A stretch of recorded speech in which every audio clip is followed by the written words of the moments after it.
Hello बच्चों, चलिए प्रश्न को पढ़ते हैं। यदि a सदिश प्लस b सदिश डॉट a सदिश माइनस b सदिश बराबर 8 हो और सदिश a का परिमाण बराबर 8 सदिश b का परिमाण हो तो सदिश a एवं सदिश b के परिमाण ज्ञात कीजिए। दोनों को हमें यहाँ पर ज्ञात करना है। प्रश्न को हम हल करेंगे, परंतु पहले मुख्य अवधारणा लिखेंगे। तो यहाँ से लिखेंगे प्रश्न के लिए मुख्य अवधारणा। मुख्य अवधारणा में हम यहाँ पर प्रश्न से संबंधित कुछ सूत्रों को लिखेंगे। यहाँ पर जो सूत्र मैं लिख रहा हूं वह ये इस प्रकार है कि a सदिश डॉट b सदिश बराबर होता है b सदिश डॉट a सदिश के। उसके बाद a सदिश डॉट a सदिश ये बराबर होता है सदिश a के परिमाण के वर्ग के। अब हम प्रश्न को यहाँ से हल करते हैं। तो यहाँ से मैं इस प्रश्न को हल करूंगा जो हमें दिया गया है। हमसे कहा गया है, सबसे पहले मैं लिख लेता हूं जो दिया है।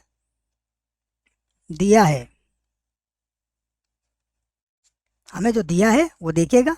हमें दिया है सदिश a का परिमाण बराबर है 8 सदिश b का परिमाण। इसे मैं समीकरण 1 बना लूंगा। उसके बाद हमें दिया है a सदिश प्लस b सदिश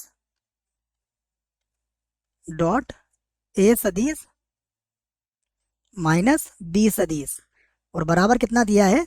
बराबर दिया है 8। हम इसका गुणा कर लेते हैं तो ये हो जाएगा a सदिश डॉट a सदिश प्लस हो जाएगा a सदिश, इसको माइनस लगा लेते हैं क्योंकि मैंने इधर से गुणा किया है इसको। तो ये हो जाएगा माइनस a सदिश डॉट b सदिश, फिर प्लस b सदिश डॉट a सदिश, फिर माइनस होगा b सदिश डॉट b सदिश बराबर कितना है? 8। तो a डॉट a ये किसके बराबर हो जाएगा? ये बराबर हो जाएगा सदिश a के परिमाण का वर्ग, और ये कट जाएगा क्योंकि एक प्लस और एक माइनस है और ये क्रम विनिमय होता है, और माइनस हो जाएगा ये सदिश b के परिमाण का वर्ग बराबर कितना हुआ? 8। अब हम समीकरण नंबर 1 से a का मान रख देंगे। तो समीकरण 1 से a का मान रखेंगे तो ये हो जाएगा 8 b सदिश का परिमाण और इसका क्या हो जाएगा? वर्ग, माइनस सदिश b के परिमाण का वर्ग बराबर है 8। और यहाँ पर हम लिख देंगे, क्या लिखेंगे? समीकरण 1 से। समीकरण 1 से अब यह हो जाएगा 8 का वर्ग करेंगे तो 64। तो ये हो जाएगा यहाँ पर 64, और सदिश क्या लिखा है हमने? b। सदिश b के परिमाण का वर्ग और माइनस सदिश b के परिमाण का वर्ग, तो माइनस हो जाएगा सदिश b के परिमाण का वर्ग बराबर कितना है? 8। इसे घटा देंगे तो ये हो जाएगा इस प्रकार, ये हो जाएगा 63। कितना हो जाएगा? 63। 64 में से 1 घटा देंगे तो ये होगा 63, और सदिश b का परिमाण का वर्ग बराबर कितना हुआ? 8। हम इसे बटे में ले आएंगे तो ये हो जाएगा सदिश b के परिमाण का वर्ग बराबर 8 बटा 63। अब हम इसका वर्गमूल ले लेंगे, और वर्गमूल केवल धनात्मक लेंगे क्योंकि परिमाण धनात्मक ही होगा।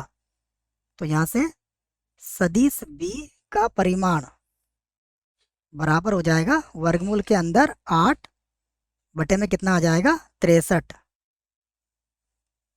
तो सदिश b का परिमाण बराबर 8 होता है 4 गुणा 2, तो 2 बाहर आ जाएगा।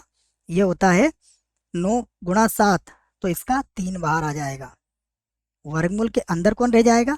देखिए, यहाँ 2 रह जाएगा और यहाँ पर रह जाएगा 7।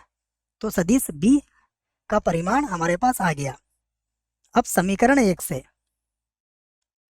समीकरण 1 से, समीकरण 1 क्या है हमारे पास?